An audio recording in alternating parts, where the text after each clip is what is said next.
But what I really want to know is if we think it worked. Was it effective? Because I think that's what people are going to be thinking is he did this and now we've got that. No, it wasn't effective. No. All right, we No, agree. it's like- We don't have to fight about this. They Cool. just listen, we may be risking, because literally if Secretary Hegseth sees this, there's a chance that our contracts with the DoD are no. Like, and I think that's an interesting like observation to make is a lot of the people who are working in this sector will not put words to this because there's so much at stake for them, is the US military is being tactically brilliant and the US administration is being strategically naive is the politest way we can put it. So from big bombastic, which was, I think you probably recognize that it was phrased like a TV announcement. I'm going to commit genocide or something great will maybe not. happen. Find out tonight. And we laugh about it because it is so comical.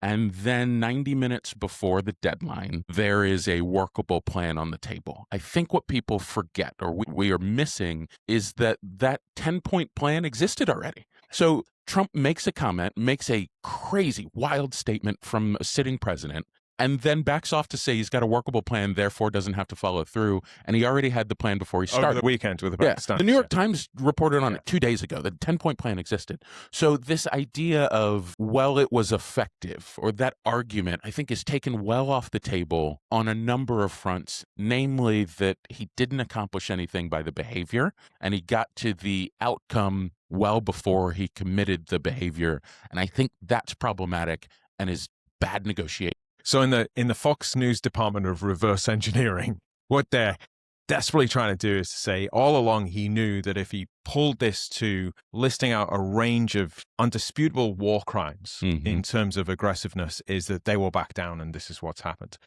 They didn't. Well, they didn't back down. They didn't back down at all. And in fact, if you look at each side's statements about the agreement, they don't match. So the White House's statement is that the Iranians have agreed to the free flow of traffic through the Strait of Hormuz, which, by the way, we had before this invasion. It was international waterways.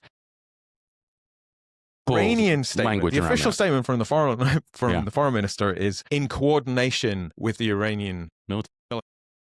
They are two very different things. And so there isn't even agreement on the agreement. And the agreement was offered over the weekend, had nothing to do with this escalation. Also in that 10-point plan is payment for passage through the Strait of Hormuz, which the Iranians have put on the table, I would imagine, so they can back off of it at some point. Like, they're negotiating well. So the Singaporeans, there's this, I mean, talk about just difference in style. There's this piece from the Singaporean foreign minister talking to the Parliament of Singapore saying, we are not going to negotiate with the Iranians over the transit of oil. I'm not even calling the foreign minister of Iran because the strait that we cover at its closest point is only 2 miles. So the Malacca Straits around Singapore carry more energy than Hormuz and certainly carry more traffic. And if we give up international law, we give up international law for global trade. And this is what's happening, is that the United States, the administration is dismissing international law as not relevant. I would say that Secretary Hegseth is in the lead in doing that. But as a result, there's nothing to lean on. And so then you get into great power politics. And so the Iranians go, that's ours. So we get 2 weeks to relocate 4-wheel drive trucks, pickup trucks with drones on the back of them. It's very hard to track. I'm not saying it's impossible. I'm sure that the US community will be doing as much as possible to do that. It gives us more time to get to very low-cost drones in positions that just the threat, only one needs to get through to spike up oil rates again. So we've handed over. Meanwhile, during those 2 weeks, the US Navy and the United States Air Force has to keep carriers at sea, destroyers at sea, frigates at sea, bases running, troops on tours of duty. The costs are enormous. The operational tempo is enormous.